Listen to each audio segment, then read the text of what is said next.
ಕೇರಳಂನಲ್ಲಿ ಮಳೆಯ ಅಬ್ಬರ ಜೋರಾಗಿದೆ. ವಯನಾಡು, ಶಬರಿಮಲೆ ಹಾಗೇನೆ ಪಂಪಾ ಪ್ರದೇಶದಲ್ಲಿ ಅಲ್ಲೋಲ ಕಲ್ಲೋಲವೇ ಸೃಷ್ಟಿಯಾಗಿದೆ. ರಾಜ್ಯದ ವಿವಿಧ ಕಡೆ 9 ಮಂದಿ ಬಲಿಯಾಗಿದ್ದಾರೆ. ವಯನಾಡಿನಲ್ಲಿ ಭಾರಿ ಮಳೆ ಆಗ್ತಾ ಇರೋ ಹಿನ್ನೆಲೆ ಶಬರಿಮಲೆ ಪ್ರದೇಶದಲ್ಲಿ ಆತಂಕ ಹೆಚ್ಚಾಗಿದೆ. ಹಾಗೇನೆ ಹಲವು ಕಡೆ ಅವಾಂತರಗಳು ಸೃಷ್ಟಿಯಾಗಿದೆ. ಮನೆ ಕುಸಿದು ಅಮ್ಮ ಮಗ ಮೃತಪಟ್ಟಿದ್ದಾರೆ ತೆಕ್ಕೆಕರದಲ್ಲಿ. ಇದರ ಜೊತೆಗೆ ಹಲವರು ಮಣ್ಣಿನಡಿಗೆ ಸಿಲುಕಿರುವಂಥ ಶಂಕೆ ಕೂಡ ವ್ಯಕ್ತವಾಗಿದೆ. ಸದ್ಯ ರಕ್ಷಣಾ ತಂಡಗಳಿಂದ ಕಾರ್ಯಾಚರಣೆ ಮುಂದುವರೆದಿದೆ. ಪತ್ತನಂತಿಟ್ಟು ಜಿಲ್ಲೆಯ ರಾನ್ನಿ ಪ್ರದೇಶ ಜಲಾವೃತ ಆಗಿದೆ.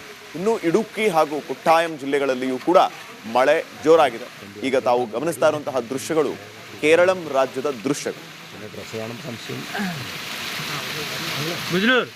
कोई लकड़ी वगैरह है?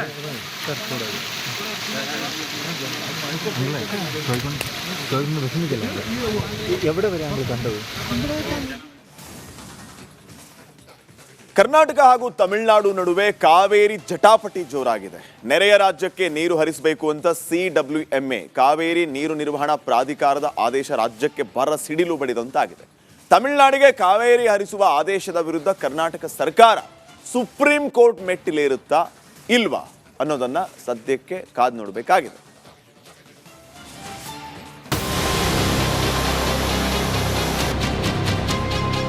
ಇವತ್ತಿಗೆ ಸ್ಟಾರ್ಟ್ ಆಗುತ್ತೆ ನೀರು ಬಿಟ್ರೆ ನಾವು ಎಲ್ಲಿ ಹೋಗೋಣ? If you do not succeed, then we'll have to go to Supreme Court seeking an appropriate relief.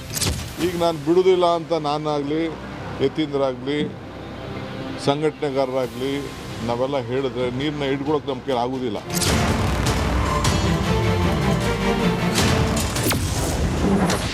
ಕರುನಾಡು ತಮಿಳುನಾಡು ಕಾವೇರಿ ಯುದ್ಧ.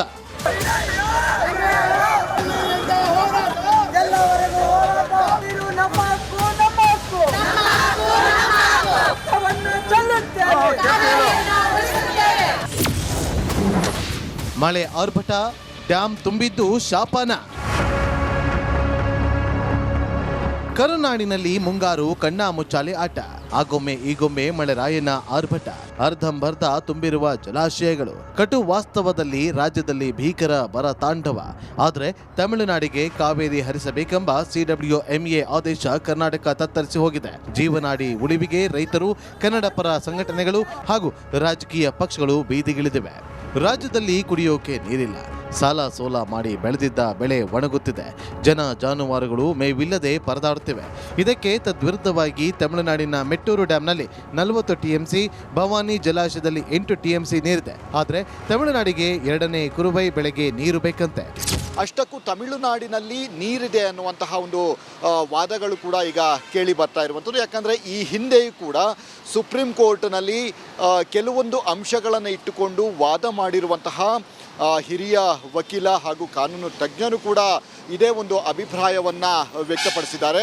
ತಮಿಳುನಾಡಿಗೆ ದಿನಂಪ್ರತಿ 3,500 ಕ್ಯೂಸೆಕ್ನಂತೆ ಒಟ್ಟು 15 ದಿನಕ್ಕೆ 4.5 TMC ನೀರು ಹರಿಸುವಂತೆ CWMA ಶಿಫಾರಸು ಮಾಡಿದೆ. ಈ ಆದೇಶದ ಹಿಂದೆ ಕೊಟ್ಟಿದ್ದಂತಹ ಸುಪ್ರೀಂ ಕೋರ್ಟ್ ಆದೇಶದ ಸ್ಪಷ್ಟ ಉಲ್ಲಂಘನೆ ಆಗಿದೆ ಅಂತ ನೀರಾವರಿ ತಜ್ಞರು ಅಭಿಪ್ರಾಯ ವ್ಯಕ್ತಪಡಿಸಿದರು. ಸೌತ್ ವೆಸ್ಟ್ ಮಾನ್ಸೂನ್ನಲ್ಲಿ ನಮ್ಮ 4 ರಿಸರ್ವಾಯರ್ಗೆ ವರ್ಷಕ್ಕೆ ಬೇಕಾದಷ್ಟು ನೀರೆಲ್ಲ ಹಿಡಿದಿಟ್ಕೋಬೇಕು ಅಂತ ಹೇಳಿದ್ದಾರೆ.